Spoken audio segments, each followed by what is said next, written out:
introduce me, I really would prefer that they introduce me by my most important title. And candidly, it's not Lieutenant General. It's just not that important. I mean, these come off for a reason. And at some point in time, I'll give these to somebody else, and they'll be the general. It's not being Defender 6 as the MCOM commander. It wasn't being Phantom 6 as a corps commander or Marine 6 as a division commander. My most important title, the title that I cherish, is the title of Sarah's husband and the father of my children, Susan and Lucas. That's the most important thing. Towards the end of the conversation today, I'll give you insights on a document that I pass out at every level I've commanded. And it's entitled Food for Thought. And in general terms, it says, some people might consider the President of the United States to be the most important person in the world, but he's only the president for 4 or 8 years, but he's always, always the husband of his wife and the father of his children. That's the most important thing. So I love the fact that Kevin highlighted the fact that I'm the family first general, because that's what I've done my entire career. And candidly, I think that's what we all ought to be doing. Our Army is not going to break because of the stress on our soldiers. It's not. Just think about what's happening. In the 3rd Division, as part of the surge, when I had a chance to command Task Force Marine, 25,000 soldiers in a place called Arab Jabor, we had major combat operations for 6 months, and during that period of time, we killed or captured about 6,000 bad people, and 153 soldiers died on a place on the battlefield that I placed them, and I got to live with that the rest of my life. But even in that difficult time, the 3rd Infantry Division accomplished its re-enlistment objectives 3 months into the fiscal year. Absolutely amazing thing. And then I go take command 3 Corps in Fort Hood, and the same thing was happening in the 1st Cav Division and the 4th Infantry Division. So we as an Army won't break because of the strain on our soldiers, but we may break based on the strain on our families. The strain on our families is unbelievable, almost unbearable. You know, when I had the opportunity to become the CG of MCOM, the blessing was indeed I'm the guy that can indeed resource family programs and make sure we're properly focused on the families. For the spouses that are here, God bless you. I don't think that we give spouses enough credit for their service and their sacrifice. So important. So there I was, minding my own business as a 3 Corps commander. I had been at Fort Hood for about 15 years altogether. I was a platoon leader there, company commander there, battalion commander there, brigade commander there, assistant division commander there, going back as the Corps commander. You know, the personnel folks tell me that spending too long at Fort Hood is going to influence my career. That might happen, you know. But I'm back at the great place, loving life as a Corps commander. 3 months in the command in the Corps, General Casey came in, and he said, I got this plan. I said, sir, what's your plan? He says, in about 12 months, you're going to leave the Corps and take command of Installation Management Command because you commanded 2 installations. I said, well, sir, my plan would be to take the Corps to combat, and then when I come back from combat, then I'm at your service. And he reminded me that he was the Chief of Staff of the Army, and I'm not. And I was going to be the MCOM commander. And candidly, it's been a blessing. He didn't tell me that in addition to being the MCOM commander, I was also going to be the Assistant Chief of Staff for Installation Management of the United States Army, and that I was going to lead this thing called the Service and Infrastructure Corps Enterprise, because we as an Army have to manage ourselves as an enterprise and not as a series of stovepipes. And I assume, has General Casey been here to talk before about enterprise approach in general terms? Anyway, I want to talk about that some and give you a sense of what we're doing. And I got to tell you, I always start off these presentations with the true confessions. I mean, I was the guy as an operational commander who said, hey, quit talking about business practices. We're not a business. We're the Army. By God, we fight and win our nation's wars. That's what we do. Candidly, I was wrong. You know, we're a 1.1 million person, $245 billion enterprise. And oh, by the way, in the future, the amount of money we have is going to be less than we have today, so we have to be more efficient as we expend our resources. And I want to talk about that some. Let me kind of put a personal touch on this. You know, Sarah and I in 1995 and 96 were here. I remember sitting in the audience out there thinking, what am I going to do next? You know, we loved the year here. I was in Seminar 2. I was here on a sports scholarship. You know, our seminar won every sporting event except for softball, and we came in second softball. We were very, very proud of that. We mastered drinking beer. We were perfect at that, you know. We were perfect at all things except for the academics, but we loved the year. We loved the year while we were here, you know. And sitting out there, I'm listening to guys like Dick Chilcote, who was the commandant at the time, saying, hey, VUCA, you all still use VUCA?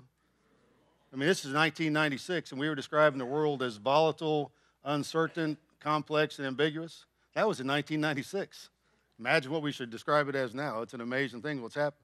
So I was here in 96, went off to be the Force 21 project officer at 3 Corps in Fort Hood because I was slated to command the Army's digital brigade. You know, we were digital back before digital was cool. You know, we were working things called FBCB2, trying to understand how do we use technology to answer the questions, where am I on the battlefield, where are my buddies, and where is the enemy? You know, and I don't know about you all, but prior to advanced technology like FBCB2, I was lost on the battlefield most of the time. At the National Training Center where I was wandering around lost as a battalion commander. I remember vividly thinking, I'm in the middle of a major attack. Offensive operations, it's a 2 task force attack, me and Tim Livesey, who had 1-5 and I had 1-8. And by God, we're all lined up. It's going to be a dawn attack. We're all lined up, and I maneuver my tank behind the task force, and we're all ready to take off. And I'm thinking, this is going to be great, right?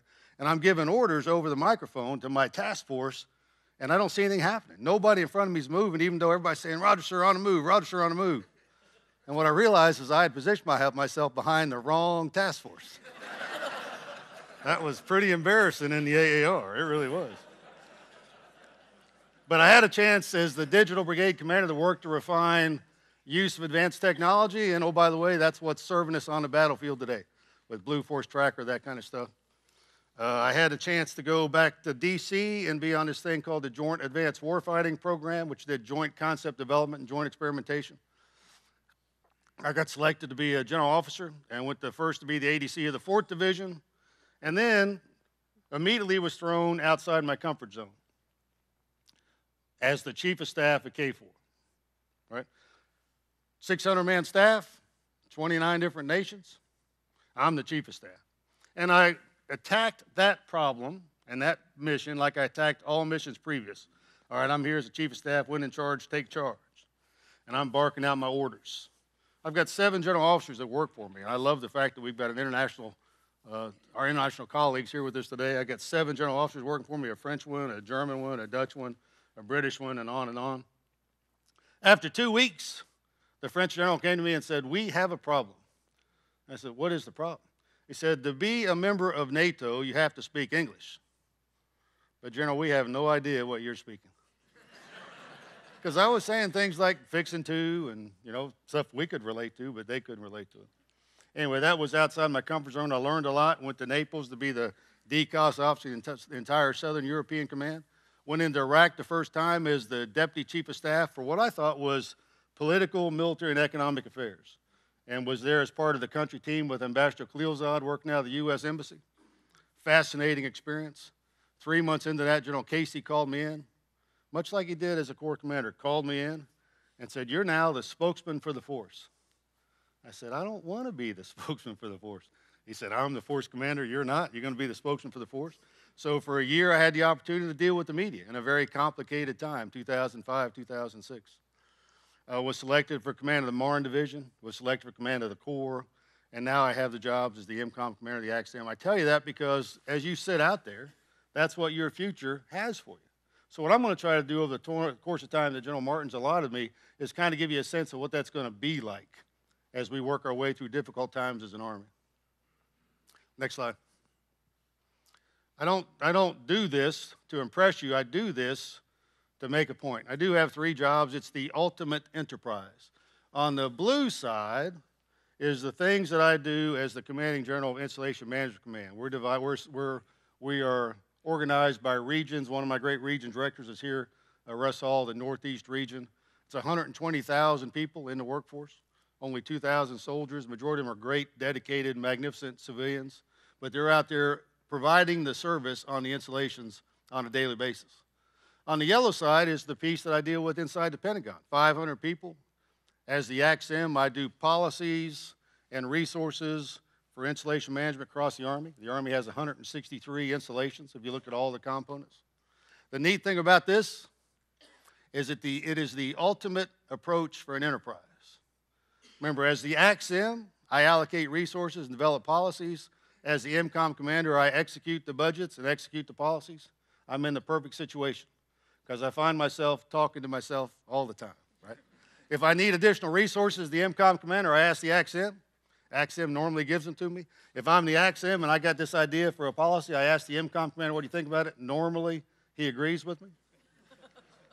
Sometimes, when the topic is extremely difficult, we have to invite a third person to the conversation. You know who that third person is? It's Jack. Jack Daniels. You know, he comes in.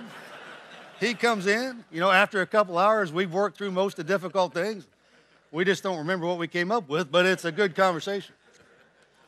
It is indeed the ultimate approach for an enterprise, and I'm blessed to be able to do all those jobs. If you look at the top left and the top right, you see my interface with the Army Secretariat.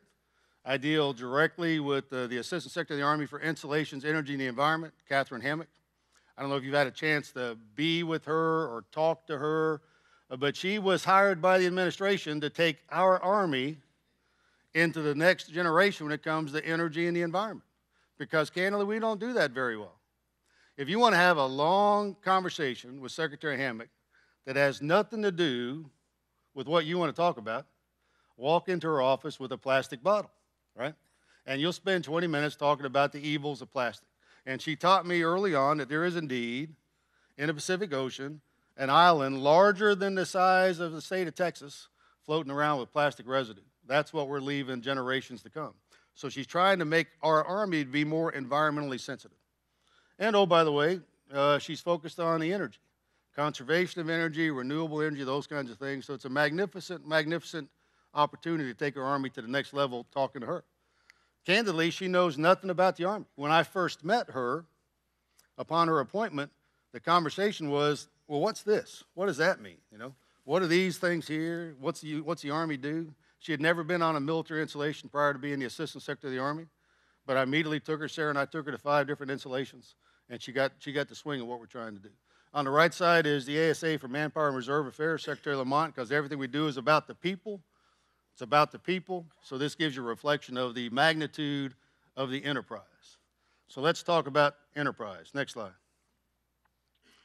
That's how big MCOM is. I say it's 163 installations worldwide. Next. General Casey, early in his tenure as a Chief of Staff of the Army, was adamant that we have to get out of these stovepipes and these silos and how we manage our Army. And he said these are the basic tenets on how we approach ourselves as an enterprise, not as a bunch of stovepipes. The first one is the most important one.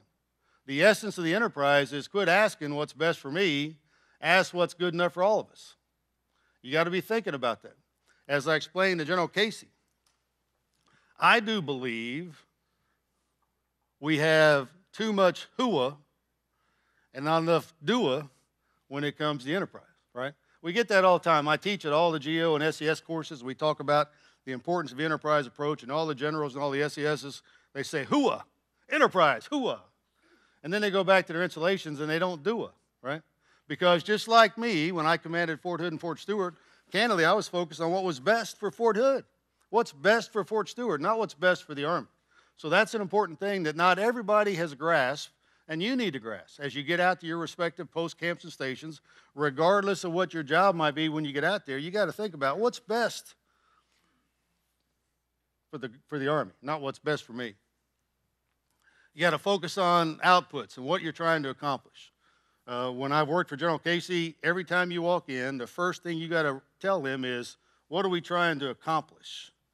Whatever we're doing, what are we trying to accomplish, and what's the output? This requirements thing is killing us. You know, as the AXM for the Army, I build a portion of the budget called the Installations Infrastructure PEG. That's how we as an Army manage our budget, by 6 PEGs, Program Evaluation Groups. The II PEG is the PEG that I control. In my first year in the building, has anybody ever served in the Pentagon? It's an amazing place, you know. 33 years I had not served in the Pentagon. Took this job, that's the first time. That place is an amazing place, right? But for my first 6 months in the Pentagon, what was happening is me and every other senior leader in the Army staff was walking from one meeting to the next meeting, and some colonel was briefing us en route on what we should say at the meeting. And if you've been in the Pentagon, you've experienced that. So what we find as senior leaders, we're not taking the time to think through the issues, we just kind of parrot in what the colonels tell us to parrot. That was all wrong, so I stopped that. So now, for example, as we get into the details of building the 1317 POM, I'm into every MDEP. MDEP is how we manage, how we build a peg. So I know precisely where we're spending our money as an Army. For example, we spend as an Army $11 million a year replacing our treadmills. Because we now, over the last decade at war, we've done a lot of great work, a lot of great fitness centers, bought a lot of equipment, but it costs us $11 million a year to replace our treadmills.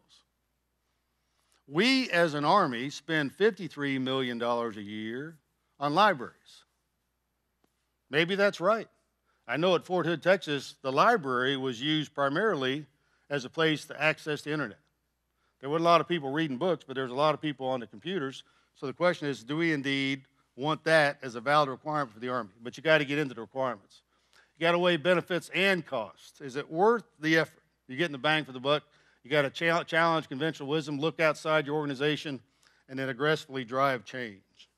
Very important. So with that in mind, let's talk about the enterprise for installation management. Next slide. People say, well, what's going to happen on the 12th of April when General Dempsey becomes the Chief of Staff of the Army? Are we going to continue this enterprise approach? The answer is yes. We don't have a choice. We don't have a choice. This year's budget as an Army is $245 billion. Next year's budget, the FY12 budget, the Army's budget is $216 billion. And candidly, it's going to go down. Prior to 9/11, our budget as an Army was $80 billion a year. Now it's $245 billion a year, and we say we don't have enough money, right? That dog don't hunt. It doesn't hunt. So now we're trying to figure out how do we do better. So we've organized ourselves this way. General Dempsey will continue this. You'll see that what happens is General Dempsey, the TRADOC commander, runs the Human Capital Core Enterprise. General Dunwoody runs the Material Core Enterprise. General Thurman runs the Readiness Core Enterprise, and I run the Service and Infrastructure Core Enterprise. So think about this. If you're going to have an enterprise approach, and you're going to get out of stovepipes and silos, but rather look at things in enterprise, you got to convene sessions with all the stakeholders. And on the right-hand side are all the stakeholders that I deal with as I lead the Service and Infrastructure Core Enterprise. And look who's up there. It's the obvious ones. Eric Schoonmaker is my battle buddy inside the Pentagon, the Surgeon General of the Army, the MedCom commander. Susan Lawrence, now the G6, used to be the NetCom commander, is critical to what we're doing. Van Antwerp, who leads the Corps of Engineers, is there. So what we do is, on a monthly basis, we sit down and say, okay, what is the big idea that we're trying to accomplish when it comes to installations, and how are we collectively going to make this happen? We take those big ideas, the Army leadership, we get a decision, and then we execute as an enterprise. Next. And let me give you a sense of what some of those big ideas are, because soon, when you graduate, you're going to be out pursuing some of these big ideas. And candidly, we need your thoughts. You know, that's General Casey's point. Think outside the box, aggressively drive change. Let me highlight a few of these. We, as an Army, spend $500 million a year on our gate guards. You know, as you go to every post camping station, you're going to drive on and somebody's going to check your ID card. And depending on where you are, they'll either check just the driver's ID card or everybody's ID card, but that costs us $500 million a year. And candidly, over the last decade, when we came up with a problem, to solve the problem, we threw money at the problem. And that's what we've done. You all remember what it was like prior to 9/11. I mean, I was at Fort Hood, Texas as an ADC. Fort Hood was an open post, an open post. Everybody just came on. There weren't any guards. Everybody just came on. But after 9/11 now, we've went into bunkers and tried to protect ourselves on our installations. And it cost us $500 million a year. Oh, by the way, as I told the Secretary of the Army, you can get on any military installation in the United States Army with a pair of 10 steps. I mean, if you think that the gate guards are protecting the installation, that's not happening, right? And oh, by the way, every bad thing that's happened in our Army in the 16 months I've been the MCOM commander on an installation has been, the bad thing has been done by a guy with an ID card. So regardless of what you did at the gate, he was going to get it anyway because he had an ID card. So the big idea is, if we want to continue to guard our post, is it possible to use soldiers to replace some of those contract guards and reduce our cost?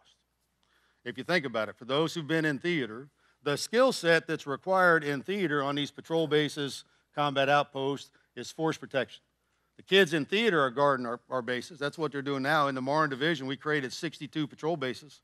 The kids were guarding, the soldiers were guarding it. Can we use those skill sets refined in theater on our installations?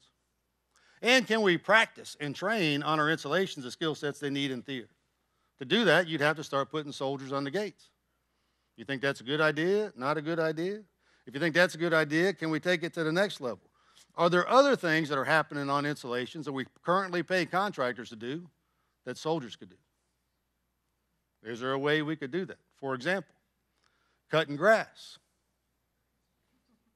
Well, some people say, no, we ought not have these war fighters, these bona fide war heroes, and I love soldiers, cutting grass. That's demeaning to them. We ought to pay contractors to cut grass. Now, we got this thing called GFEBs now, which is a tool that I can use to see where we're spending our money. So I asked the question, how much money are we spending with grass cutting on these 4 installations? Only 4. Remember, we have 163 installations. $250,000 to cut grass on 4 installations. I found one installation where we had awarded 4 different contracts to cut the same piece of grass, and the grass wasn't being cut anyway. You got to ask yourself, is there a better way? That's what we're trying to look at from a core enterprise perspective. Is there a way to do it? I thought from talking to Colonel Holliday last night that maybe we could use Carlisle Barracks as a test for this, you know?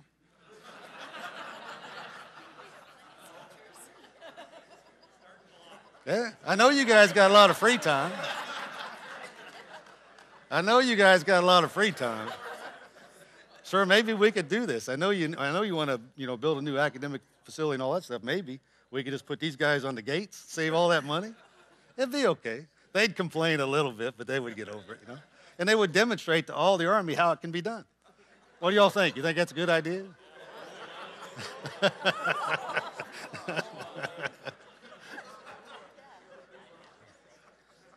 The third one is one we're wrestling with as a core enterprise, and that's soldier fueling. If you paid attention to what Mark Hertling did with IMT and TRADOC, he really took soldier fueling to the next level. In installations like Fort Lee and Fort Jackson, what you do is you only give the youngsters in the dining facilities healthy choices, right? Because a lot of them have bad habits from when they grew up, so you put them in a dining facility and give them only healthy choices. So, for example, when I went to Fort Lee, and as you know, on a basic training installation, just like General Martin had at Fort Leonard Wood, you got a captured population, you just line them up. All right, boys, time to go. We're going to go to the dining facility. Line up. Everybody goes in a DFAC. So I eat at the Fort Lee DFAC, and there's no soda machines, There's no Coke. You're not going to get a Coke. You're going to get something healthy. It's called soldier fueling. And the idea is you give them that skill set, and then they use that when they go to the next post-camping station. That's the idea. The question for the core enterprise is whether or not that idea will work. Could you take at a place like Fort Hood, Texas, could you take all the unhealthy stuff out of the DFACs and then make it all healthy environment? Could you do that? Of course you could. Would it work? I don't know. You give somebody a choice. You can have a veggie burger or you can go to Wendy's. Are they going to go off post to Wendy's? Did you just drive them off the installation? I don't know. And then on our installations now, look what we do. We say, okay, here's the DFAC. And we spend all this money with dining facility operations. It's an amazing thing how much money we spend. But our utilization rate across the Army is about 40%. 40%. Because the kids have other choices. They can go to the PX. They can go to the APHIS food court. They can go off post. On some installations now, we're building Chili's. For example, at Fort Hood, Texas, this month, we'll open a Chili's. Name brand dining facility. All right. So here's this youngster. He's got a choice. And oh, by the way, he's got a car now, remember? Because they all got cars. Am I going to go to the DFAC and eat healthy, Or am I going to go to Chili's, AFE's Food Court, off post to Wendy's? That's what we're dealing with as an Army, trying to figure out how much we should promote and how much should we demand if that's important. Soldier fueling. This IT thing is kicking our rear end as an Army. Right now, we spend $3.1 billion a year on information technology. Only $1.3 billion of that was money that we intended to be used for that purpose. The other $1.8 billion is folks using mission money to augment their capability because they're not satisfied with the baseline that they were provided. Is that what we want to do as an Army? I give you those examples only to highlight the fact that if you got an enterprise approach and you look at difficult issues in a holistic fashion, you can come up with a recommendation to the Army leadership and they can decide. That's what we have to do. Another interesting tidbit. Do you know that we spend $120 million a year as an Army replacing admin furniture? Right? I don't know about you, but when I was a company commander or even battalion level commander, my desk was a metal desk. It had 3 legs. The 4th legs were paperback novels, right? We seemed to do fine. But now what we've done as an Army over the last decade is we bought all this palatial executive furniture. And oh, by the way, nobody seems to be accounting for it, so it's getting replaced all the time at the tune of $120 million a year. So we got to ask ourselves the question, is that the right way to do it?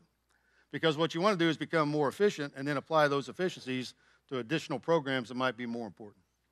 Next slide. These are the kinds of things that we're dealing with as an Army as we approach installation management from the enterprise perspective, and I want to highlight just a couple. Next. Who here believes that we as an Army have a cost culture? Raise your hand if you think we got a cost culture. No, we don't. We got a spend culture. That's what we had. For the last decade, we had all sorts of money. So we just threw money at the problem. That's how we got to where we are. That's how we went from $80 billion to $245 billion. And I acknowledge that operations in theater are expensive, and we do have other money, OCO money, other contingency operations money to do that. But, and again, it went from $80 billion to $245 billion. So when you get out to your respective post-camp and station, you got to be the advocate of a cost culture. You have to be, right? Remember, you're now at the point when people say they did that and they did that, they're talking about you, right? Because we are they. We've reached that point. We are they. So do you indeed have a cost culture? If you got a cost culture, what you do is you ask yourself those 3 questions before you spend a dime. Do you really need it? Is it worth the cost? And then what are we willing to do with that? I get this all the time. As the MCOM commander, as the accident for the Army, people come in and say, I need. But they never say, and here's what I'm willing to give up. Everything can't be additive. It just can't be. That's where we are as an Army. Now we have to say, okay, what do we need? And resource what we need. Everything can't be additive. When you get out to your respective post-camp and station, you're going to realize that most of the money that MCOM spends, you know, Colonel Holliday here is the garrison commander on Carlisle Barracks, most of the money that we spend as an Army on our installations is civilian pay. It's half of what we spend on a daily basis is civilian pay. So if you get more people on your team, you've already accepted the fact that you need more money, or you got to take money from somewhere else to pay those people. Here's a statistic that ought to alarm you. We have on the payrolls today 10,000 more Department of the Army civilians than we're authorized to have. 10,000 more. So as part of the efficiencies drill we're doing within the Pentagon, we're figuring out how to do away with those 10,000 positions and save that money. 10,000 people. In the FY12 budget, their money is already gone. There's no payroll for those 10,000 people. So how are we going to right-size our Army, especially the generating force, and how do you get it within the next couple of years?